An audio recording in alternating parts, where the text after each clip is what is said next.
Hello, this is Catherine. Welcome to Double Kidney. Today's video is all about treatments and cures to lower creatinine levels in kidney disease patients.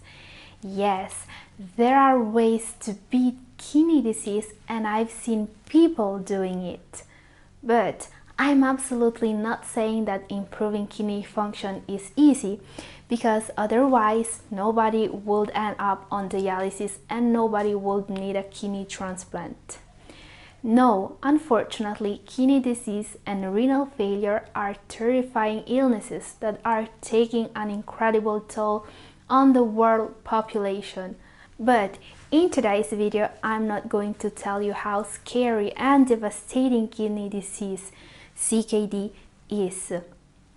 You, as a patient, already have to be brave enough to fight kidney disease without me or anyone else trying to scare you. So I want to focus on the solution rather than the problem. Today we are going to learn a little bit about kidney disease and how it works, so we can understand a little bit better how to lower creatinine levels and how to improve kidney function. So we are going to see what therapies and treatments actually work and what herbal remedies and supplements you can use to improve your GFR. You see, I have some home remedies here with me that I want to show you.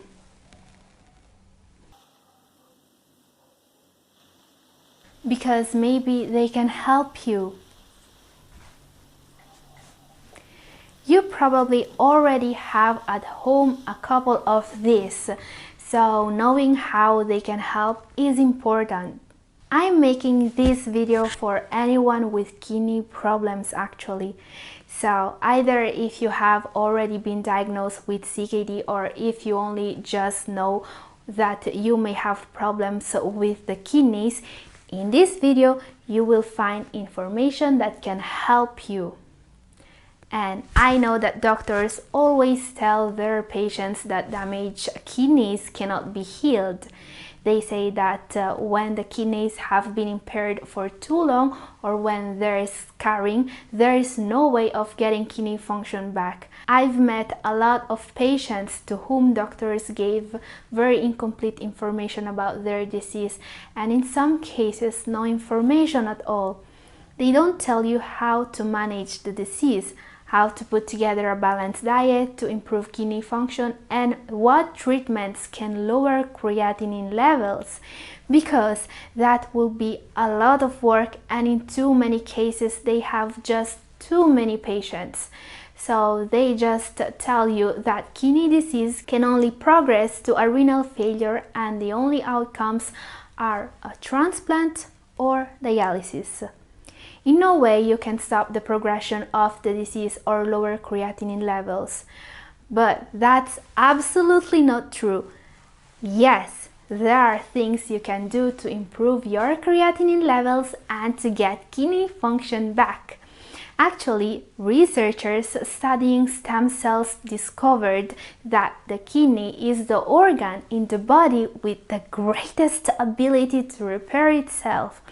And this shouldn't surprise anyone, since the renal system is in constant contact with all the toxins we put in our bodies all day long. So it has to be able to fight back and to restore its damaged cells. And when I say toxins, I'm not just talking about unhealthy foods. The kidneys have to deal with everything our bodies go through. The pollution in the air, the stress of our day-by-day lives, and even prescription drugs. Yes, there are a lot of drugs like antibiotics or pain relievers that are regularly prescribed to people and that can do damage to the kidneys. NSAIDs like ibuprofen are proven to be nephrotoxic.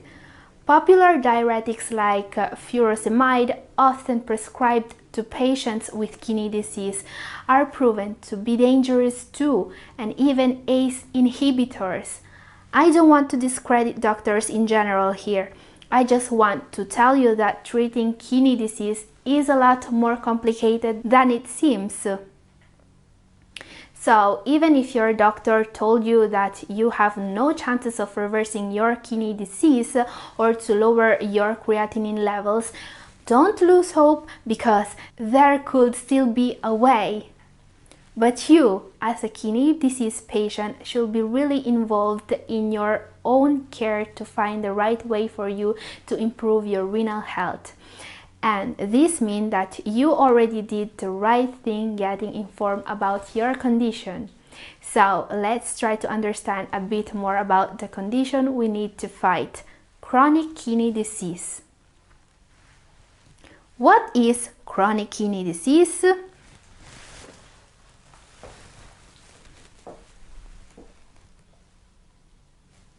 Okay, here. Chronic kidney disease, or CKD in short, is a condition characterized by a gradual loss of kidney function over time. Okay, I know that this is basic information for a lot of you, but we'll move quickly on the more advanced part of the video. The kidney's main job is to clean the blood and dispose of filtered waste through the urine. And we know that they do a lot more than that, but that's their main job. You have 2 kidneys, but you need only one to survive. This is both a good and a bad thing. It's good because it means that our kidneys are going to withstand a lot of troubles before giving up. But it's bad because a lot of people damage their kidneys without even noticing. 1 in 3 US adults is at risk for developing CKD. This is a terrifying number. It means that 1 in 3 adults has some risk factors for CKD, like diabetes, hypertension, or smoking. Now, what this infographic doesn't tell us is that having one of these risk factors doesn't mean that a person is just at risk for kidney disease. It means that the damage is already being done on the kidneys. Chronic kidney disease is the gradual loss of kidney function, which happens over the years. In the early stages of chronic kidney disease, you may have few signs or symptoms. Now, the treatment for chronic kidney disease focuses on slowing the progression of the kidney damage, usually by controlling the underlying cause. So the priority for someone with kidney disease is to control the cause of the damage and the risk factors. These 2 terms are not interchangeable, but they mean almost the same thing here. Diabetes, hypertension, smoking, obesity are the most common, but there are other causes. Now, the sooner we find out about something that's damaging the kidneys, the sooner we can treat it and try to improve things. Okay, there is a question we need to answer right now. It's maybe the most important question about kidney disease, and we need to understand it to understand and fight this disease.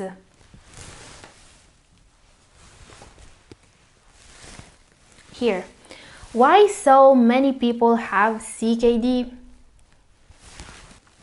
Why are there so many people suffering from kidney disease today?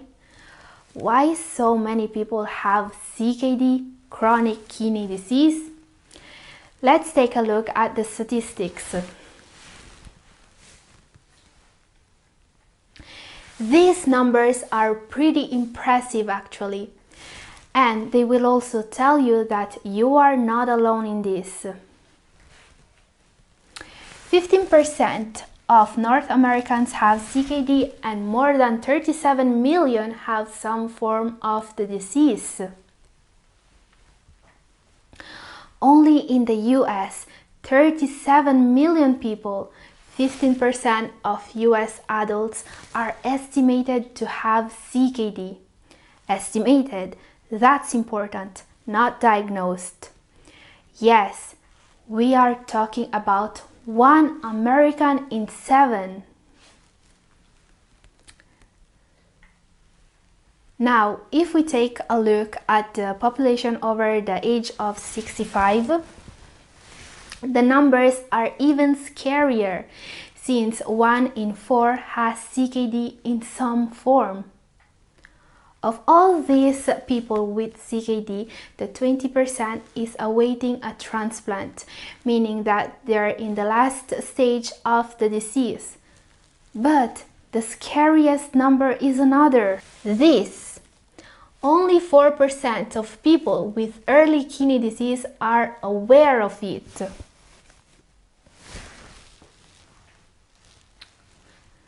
That's the number of people actually diagnosed with CKD in the first 2 stages of the disease.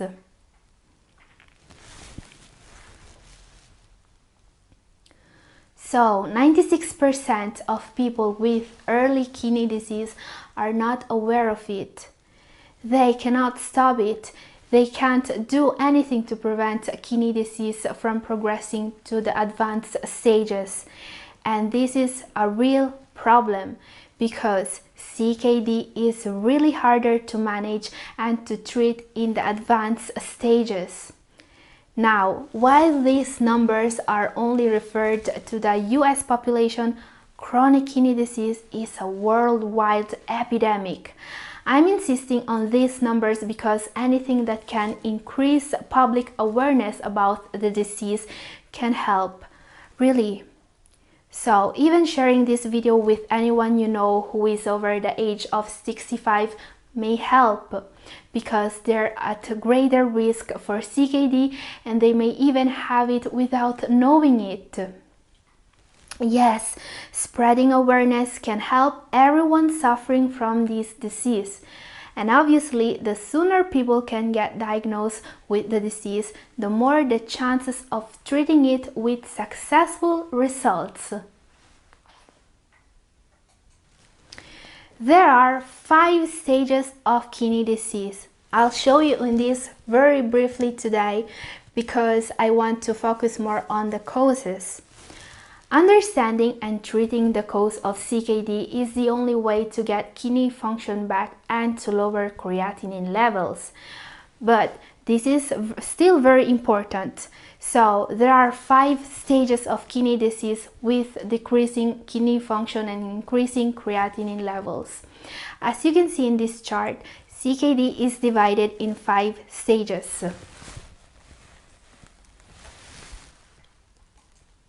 From mild damage in stage 1 to kidney failure in stage 5.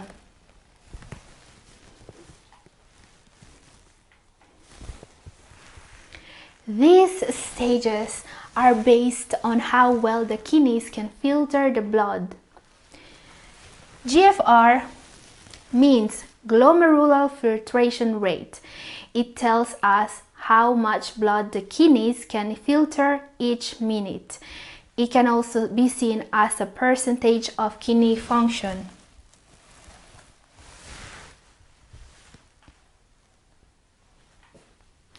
If your GFR is 100, then your kidneys are likely working at 100%.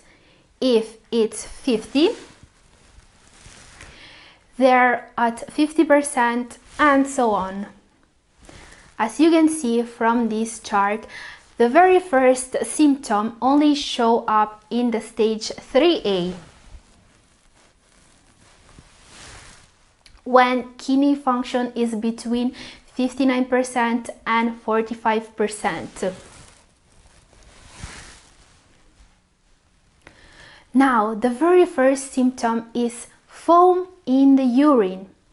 Changes in the appearance of the urine, color and the presence of foam are often the very first visible symptom of kidney problems, and that's a pretty difficult symptom to spot. I mean, a lot of people tend to ignore pain and serious troubles. Who is going to notice if their urine looks slightly different?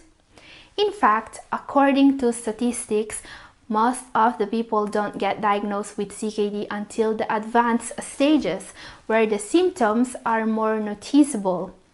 Here in stage 3B, you see symptoms like back pain and swelling. Symptoms that people would always notice are only going to show up when there's less than 50% kidney function remaining.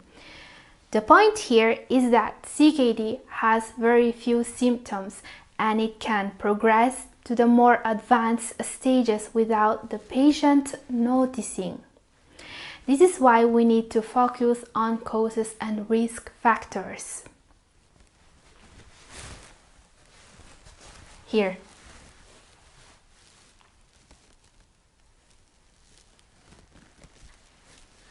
So, either if you have been already diagnosed with chronic kidney disease or if you have one of these risk factors for kidney disease, what you need to do is to take care of the risk factor, which is also the cause of the problem. It's the only way to stop the progression of the disease. Let me try to make this more clear with a metaphor. Trying to improve kidney function without treating the cause will be like driving with one foot on the brake and the other on the accelerator.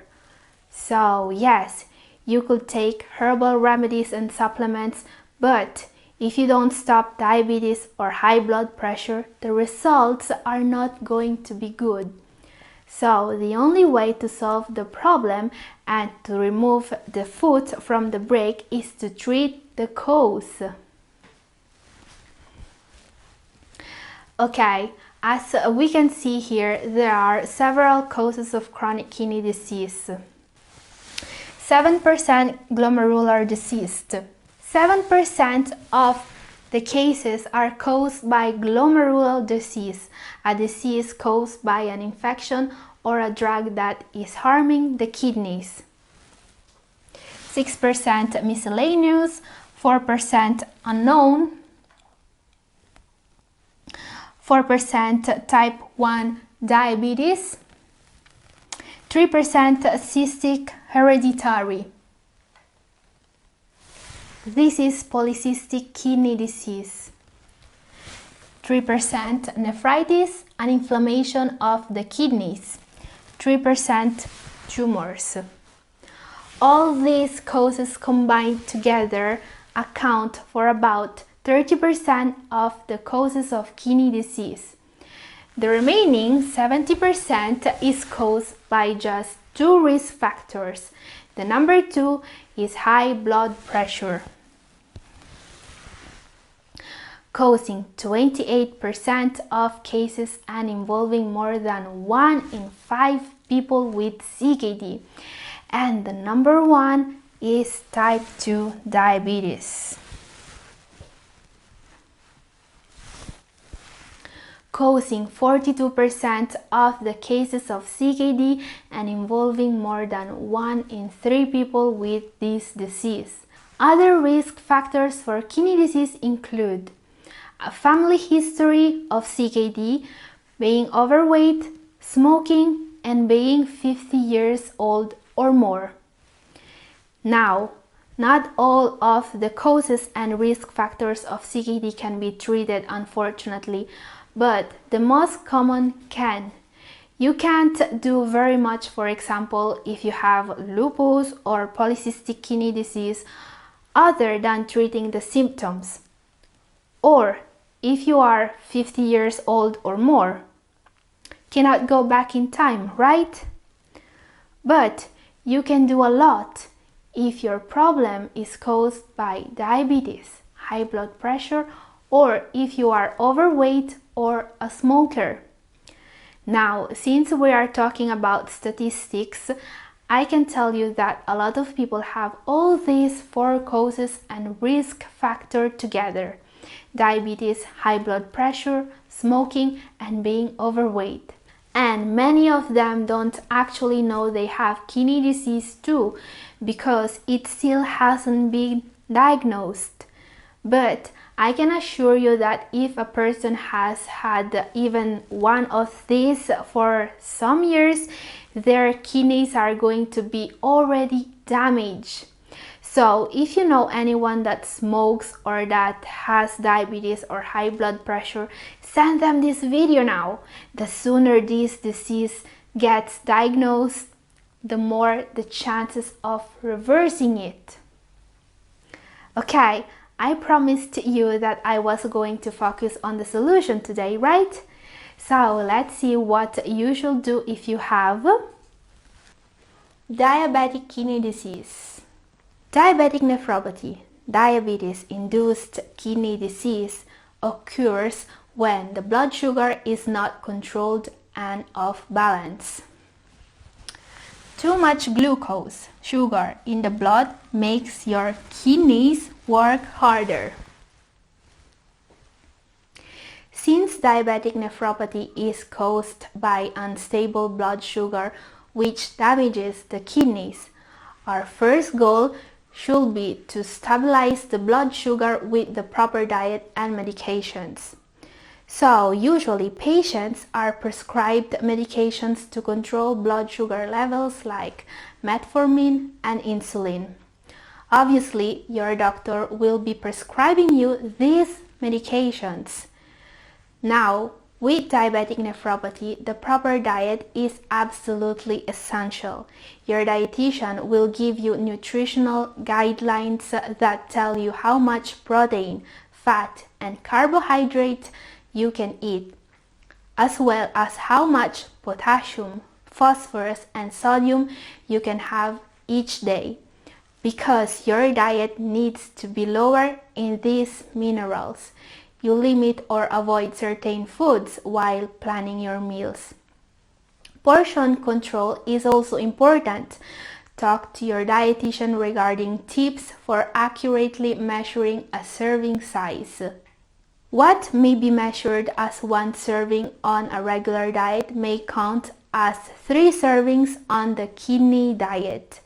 Your doctor and dietitian will also recommend you to eat meals and snacks of the same size and calorie/carbohydrate content at certain times of the day to keep your blood glucose stable. It's important to check blood glucose levels often and share the results with your doctor. There are also supplements and herbal remedies that can help with diabetic kidney disease. One of the best supplements for diabetics is turmeric. Let me show you. Curcumin, the active ingredient of turmeric, can stabilize and decrease blood sugar levels in people with diabetes. A 2013 review of studies suggests that curcumin can decrease the level of glucose in blood, as well as other diabetes-related complications like kidney disease. Researchers also found out that curcumin may have a role in diabetes prevention. Another herbal remedy useful for people with diabetes is horsetail. Horsetail is very powerful when it comes to lowering blood sugar levels. It is also very useful for people suffering from fluid retention. Horsetail is a gentle diuretic that will naturally promote the healing process of your kidneys by helping them removing the unwanted toxins from the body. Always remember to consult your doctor before taking any supplement. So let's see the treatment for the second most common cause of kidney disease. Hypertension. Hypertension is the second leading cause of kidney disease in the US and the leading cause among African Americans. The kidneys are structured to handle blood pressure in a range of 130/80. As you can see in this infographic, the normal blood pressure numbers should be below 120 for the systolic and below 80 for the diastolic. If the systolic raises above 120 and below 130, blood pressure is considered elevated, while if the number are above 130/80, we are talking about hypertension. If the blood pressure and the pressure delivered to the kidneys remain this high over an extended period of time, it causes harmful effects to the function of the kidneys. If the blood pressure is high, the pressure to the kidneys is high. The pressure at which kidneys need to filter blood is also high. This makes the kidneys work harder, putting them at a high risk of stress, which can lead to CKD, chronic kidney disease. So, in case of kidney disease caused by high blood pressure, managing hypertension should be the top priority. As this infographic reminds us, some lifestyle changes like being more active, eating better, and avoiding smoking can greatly help with hypertension. Obviously, checking blood pressure regularly is also very important for everyone.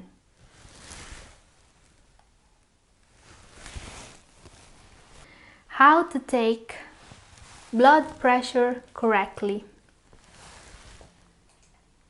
So, get one of these blood pressure monitors and start to use it regularly.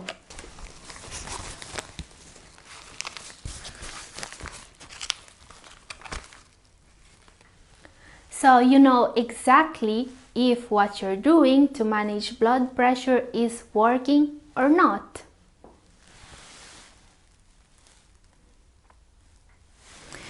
A blood pressure monitor is really easy to use but requires a couple of precautions to get the results right.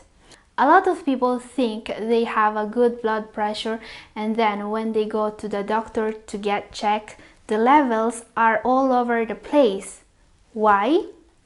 Well, in a lot of cases it's just stress, or maybe they did something wrong while measuring the blood pressure. So, to get it right, even at home, number 1, rest for 5 minutes before measuring your blood pressure. Number 2, sit in a chair with both feet flat on the ground and back straight. Number 3, place your arm at the level of your heart or chest.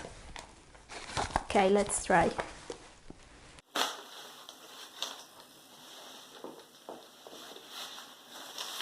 You don't have to put it on too tight or too loose. Just find a comfortable size. Remember that if you have eaten or smoked or exercised or took any medications in the hour before taking the reading, it may be inaccurate. Another tip to remember is to go to the bathroom before measuring blood pressure. Also, you shouldn't talk while measuring blood pressure. See, mine is maybe inaccurate. I was talking and standing. Maybe I should take it again later. Also, to be even more accurate, take another reading in 5 minutes and do an average. Most important, measure it every day at the same hour, maybe in the morning before breakfast or before going to bed in the evening. And record everything, write down your pressure day by day so you know if things are getting better or worse. This alone could literally save the health of your kidneys in the long run. I also wanted to show you a couple of supplements you can use. One of the best supplements for people with hypertension is omega-3. or fish oil supplement. Okay, all the people with kidney disease should use omega-3s actually. There are a lot of benefits from taking omega-3 fatty acids. They can fight depression and anxiety, can improve eye health, can lower the risk for heart disease and stroke, can fight inflammation, age-related decline, can lower fat in the liver, can improve sleep, can improve bone and joint health. Omega-3s can even alleviate menstrual pain and fight cancer. All these benefits have been studied and proven real, but most of all, omega-3s have been found out by recent studies to be able to lower hypertension as much as lifestyle changes such as exercising more, cutting back on salt, or limiting alcohol. So basically everyone should take them, but especially people with kidney disease. Another really useful and inexpensive supplement is here, sodium bicarbonate or baking soda. This is something that everyone has in their pantry, but it can be really useful for people with kidney disease. Studies found out that this cheap, simple supplement improves the nutritional status of patients and has the potential to translate into significant clinical benefits.